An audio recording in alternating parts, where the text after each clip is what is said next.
Hello students, I'm Chandra Prakash and today we are going to start chapter 1st of class 10 science chemical reaction and equation. First of all, let's see physical and chemical changes.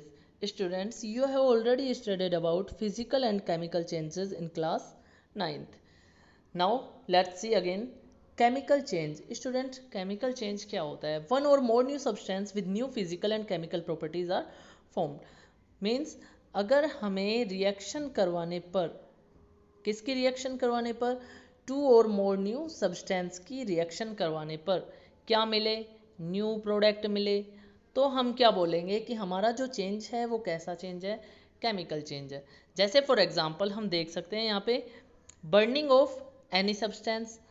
अब यहाँ पे क्या हो रहा है कि burn हो रहा है, कोई भी चीज़ बर्न हो रही है। फॉर एग्जांपल अगर मुझे एक पेपर दे दिया जाए और इस पेपर को मैं क्या करता हूँ, बर्न करता हूँ, बर्न करते ही मेरे पास क्या आएगा, वेस्ट बनेगा।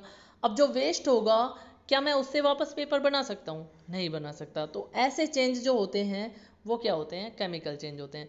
रस्टिंग ऑफ आयरन, लोहे पे जंग लगना, ये भी क्या है, ये एक स्लो केमिकल चेंज है। इसके बाद एफ ई यहाँ पे ये आयरन है, कैसा है, सॉलिड है। CuSO4 ये कैसा है, एक्वस है। जब हम इसकी रिएक्शन करवाते हैं तो हमें क्या मिलता है, FeSO4 aqueous plus Cu solid. अब ये जो रिएक्शन है ये भी क्या है, केमिकल चेंज है, क्योंकि हम इससे वापस सब्सटेंस नहीं बना सकते।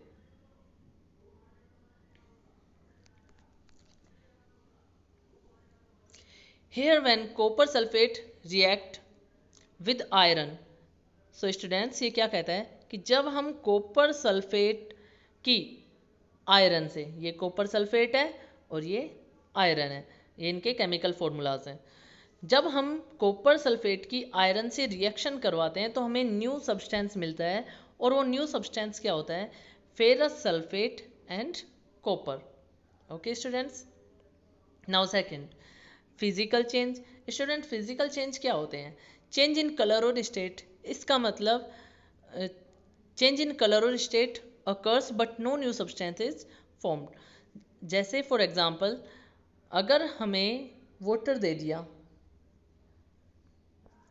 अब वाटर को जब हम बॉईल करेंगे स्टूडेंट तो वो क्या होगा, change into steam, steam में चेंज हो जाएगा।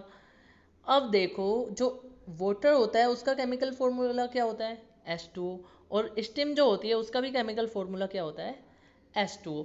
तो हमारे पास रिएक्शन करवाने पर कोई न्यू सब्सटेंस बना नहीं बना, क्यों, पहले भी H2O था और अब भी क्या है, H2O है। तो ऐसे जो चेंजेस होते हैं उन्हें क्या बोलते हैं, फिजिकल चेंज। एक बार फिर से देखते हैं, इसमें क्या होगा, फिजिकल चेंज में चेंज इन कलर और स्टेट, मतलब जो भी चेंज आएगा वो किस में आएगा, या तो कलर में आएगा या फिर स्टेट। देयर आर 3 स्टेट्स, हम पढ़ चुके हैं स्टूडेंट्स, कौन कौन सी है, लिक्विड, सॉलिड एंड गैस। ठीक है,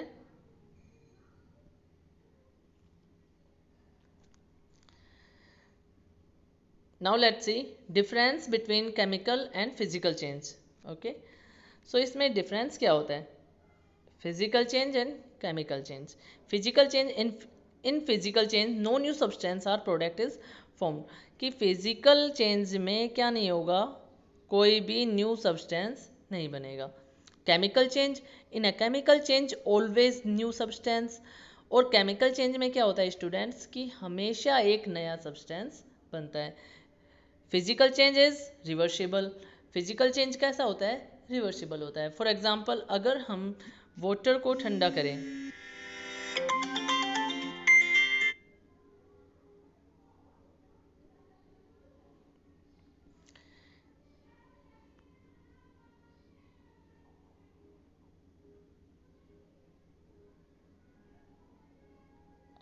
स्टूडेंट्स अगर हम वाटर को फ्रिज में रख देते हैं तो वो किस में चेंज हो जाता है, आइस में चेंज हो जाता है। अब वाटर आइस में चेंज हो गया, जैसे ही मैं इसको हीट दूंगा ये वापस किस में चेंज हो जाएगा, वाटर में चेंज हो गया। तो ये जो रिएक्शन होती है कैसी होती है, रिवर्सिबल। मतलब वाटर को हम ठंडा करेंगे आइस में चेंज हो जाएगा, इसको हीट देंगे वापस ये किस में चेंज हो जाएगा, वाटर में चेंज हो जाएगा। एंड केमिकल चेंज जो होते हैं वो कैसे होते हैं, इरिवर्सिबल होते हैं। फॉर एग्जांपल जैसे अभी हमने देखा कि पेपर को बर्न करते हैं तो बर्न से हमें क्या मिलती है, वेस्ट मिलती है, लेकिन वेस्ट से हम वापस क्या नहीं बना सकते, पेपर नहीं बना सकते। तो केमिकल चेंजेस जो होते हैं वो कैसे होते हैं, इरिवर्सिबल होते हैं। It is temporary, chemical change जो फिजिकल चेंज जो होते हैं वो कैसे होते हैं, टेम्परेरी होते हैं, मतलब इससे वापस हम प्रोडक्ट से सब्सटेंस को गेट कर सकते हैं।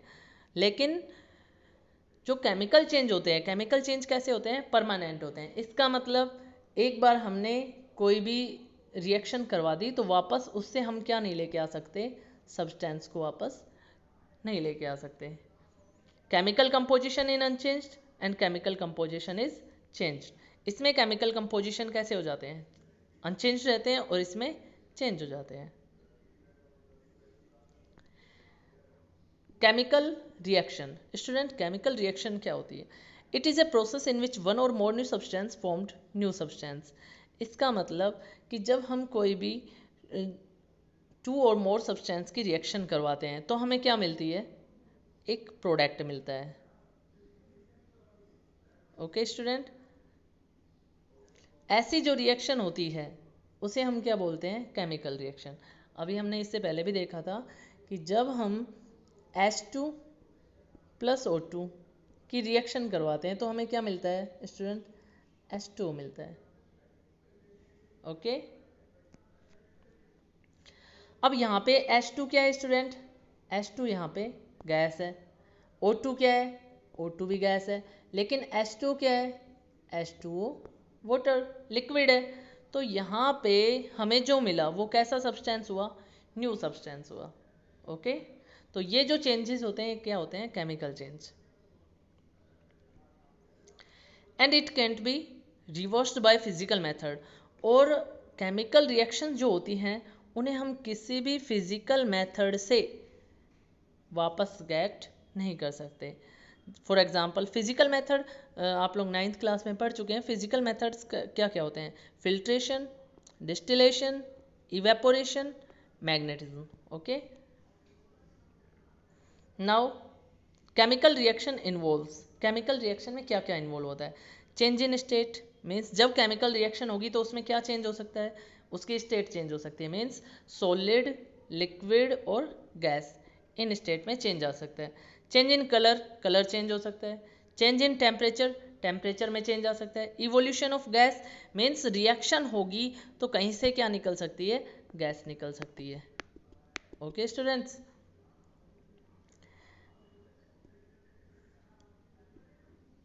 now reactants, students what is the reactants, who take part in chemical reaction, means chemical reaction में जो part लेते हैं उन्हें हम क्या कहते हैं, reactants कहते हैं। okay, product the substance the substance which are formed in a chemical reaction, means substance से हमें जो output मिलता है, okay, या फिर न्यू जो सब्सटेंस हमें मिलता है आफ्टर रिएक्शन उसे हम क्या बोलते हैं, प्रोडक्ट बोलते हैं।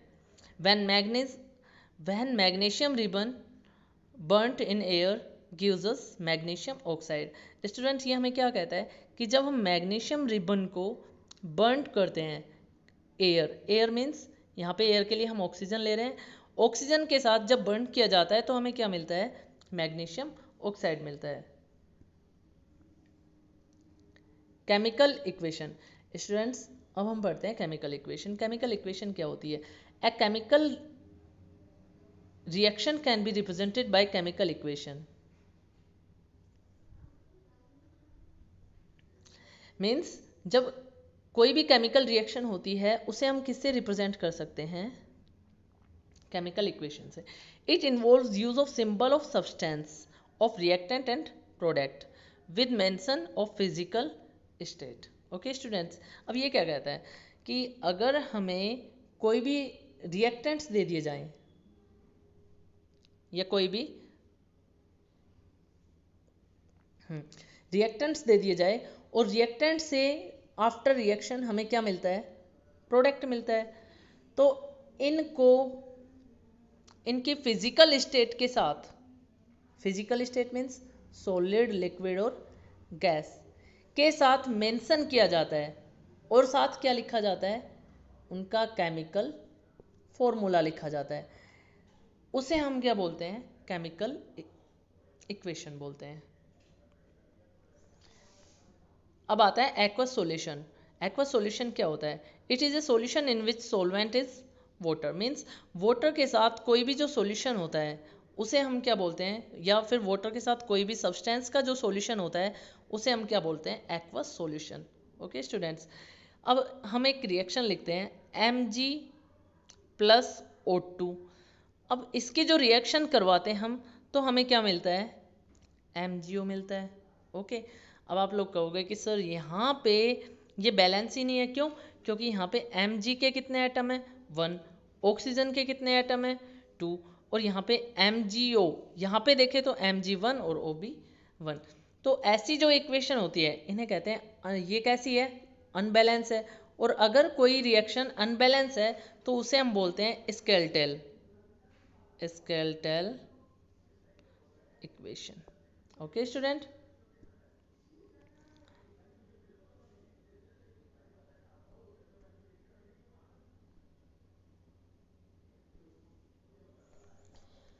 Now how to balance a chemical equation, मतलब एक केमिकल इक्वेशन को कैसे बैलेंस करते हैं। तो स्टूडेंट अब देखिए, अब हम इस केमिकल इक्वेशन को बैलेंस करते हैं। हमने एक केमिकल इक्वेशन लिखी Fe प्लस H2O, और जब हम इसकी रिएक्शन करवाते हैं तो हमें मिल रहा है Fe3O4 प्लस H2।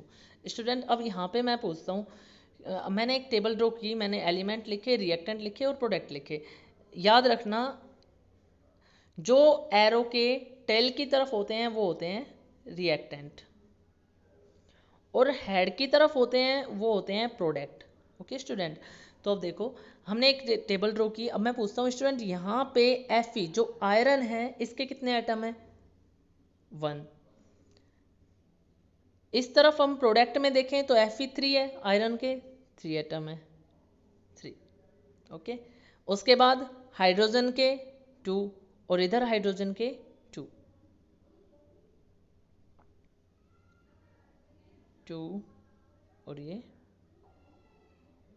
2। ओके, इसके बाद ऑक्सीजन, यहाँ ऑक्सीजन का 1 एटम है, और इधर ऑक्सीजन के 4 एटम है। ओके स्टूडेंट, अब मुझे क्या करना है, इसको बैलेंस करना है। तो स्टूडेंट याद रखना, हम इनके जो बेस है उसमें कोई चेंज नहीं कर सकते, हम सिर्फ इनके मल्टीपल में लिख सकते हैं। ओके, अब तुम लोग इनके मल्टीपल में कुछ भी लिखकर इसको बैलेंस कर सकते हो। जैसे फॉर एग्जांपल देखो, यहाँ पे Fe है, Fe के रिएक्टेंट में कितने एटम है, 1, प्रोडक्ट में कितने हैं, 3, तो हम क्या करेंगे, 3Fe, 3 से इसको मल्टीप्लाई कर दिया। अब देखो बैलेंस हो गया, रिएक्टेंट में हमने कितने से मल्टीप्लाई कर दिया, 3 से, इधर भी 3 आ गया और इधर भी 3 आ गया। रिएक्टेंट में जो जितने एटम होंगे उतने ही एटम किस में होंगे, प्रोडक्ट में होंगे। स्टूडेंट यहाँ पे हाइड्रोजन के 2 एटम है, यहाँ पे भी हाइड्रोजन के 2 एटम है। अब देखो यहाँ पे स्टूडेंट ऑक्सीजन है, इधर ऑक्सीजन के कितने एटम है, 4, तो मुझे इसको कितने से मल्टीप्लाई करना पड़ेगा, 4 से मल्टीप्लाई करने का। अब 4 से इसको मल्टीप्लाई करूँगा तो इसका मतलब मुझे 4 किस से मल्टीप्लाई करना पड़ेगा, यहाँ H2O को 4 से मल्टीप्लाई करना पड़ेगा।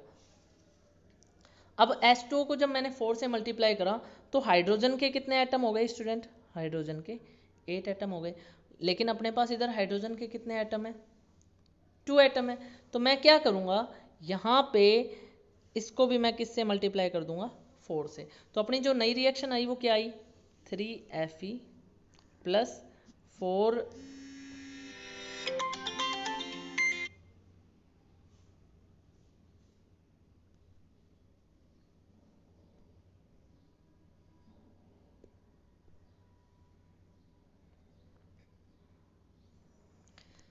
स्टूडेंट्स, हमारी जो रिएक्शन आई वो क्या आई, 3Fe plus 4H2O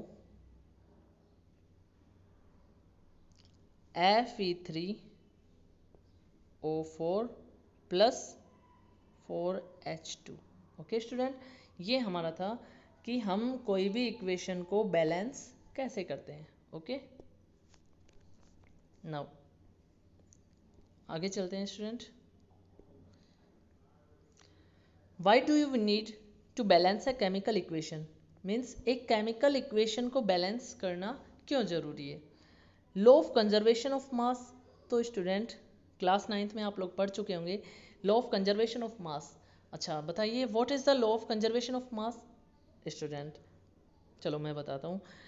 matter can neither be created nor be destroyed in a chemical reaction, कि किसी भी केमिकल रिएक्शन में जो मैटर होता है वो ना तो क्रिएट किया जा सकता है और ना ही डिस्ट्रॉय किया जा सकता है। इसलिए अभी आप लोगों ने देखा कि हमने जो रिएक्टेंट थे और प्रोडक्ट थे उनमें जो एटम्स, नंबर ऑफ एटम्स थे उनको क्या किया था, इक्वल किया था। क्यों? क्योंकि यहाँ पे हम क्या फॉलो करते हैं, law of conservation of mass. और law of conservation of mass क्या कहता है कि matter can neither be created nor destroyed in a chemical reaction. Okay student, so number of element involved in chemical reaction should remain same at reactant and product side. Types of chemical reaction, so student now let's see types of chemical reaction. First, combination reaction. Student, what is the combination reaction? The reaction in which two or more reactants combine to form a single product. इसका मतलब जब हमें to और more reactants मिले और उसके reaction कराने पर हमें क्या मिले, सिंगल प्रोडक्ट मिले, तो हम क्या बोलेंगे कि जो रिएक्शन है वो कैसी है, combination reaction. For example burning of coal. Student coal, carbon, अब यहाँ से कार्बन और oxygen, carbon solid oxygen gas, जब हम इसकी रिएक्शन करवाते हैं तो हमें क्या मिलता है, CO2 गैस मिलती है। अब देखो कॉम्बिनेशन रिएक्शन है या नहीं है, ये हमारे पास एक रिएक्टेंट, ये सेकंड रिएक्टेंट, और इससे हमें क्या मिला, सिंगल प्रोडक्ट मिला। Okay, formation of water, H2 gas O2 gas, जब हम इसकी रिएक्शन करवाते हैं तो हमें क्या मिलता है, H2 लिक्विड मिलता है, ये वन रिएक्टेंट, ये सेकंड रिएक्टेंट, और इससे हमें क्या मिला, सिंगल प्रोडक्ट मिला। Okay, decomposition reaction. Student, what is the decomposition reaction? In this reaction split into two or more substance is called decomposition reaction. Student, ये हमें क्या कहता है कि जब हम किसी भी एक सब्सटेंस को टू और मोर प्रोडक्ट में स्प्लिट करते हैं तो हम उसे क्या बोलेंगे, decomposition reaction. And types of decomposition reaction, thermal decomposition, electrolytic decomposition, photolysis decomposition. First है thermal decomposition. What is the thermal decomposition? When decomposition is carried out by heating, means जब डिकम्पोजिशन जो होता है वो किससे हो, हीटिंग से, तो हम उसे क्या बोलेंगे, thermal decomposition. For example student CaCO3, जब हम CaCO3 को हीट करते हैं तो यह किस में स्प्लिट हो जाता है, CaO प्लस CO2 में स्प्लिट हो जाता है। तो ऐसी जो रिएक्शन होती है उसे हम बोलते हैं thermal decomposition. Okay students, thank you. If you have any query then you can contact us. Thank you.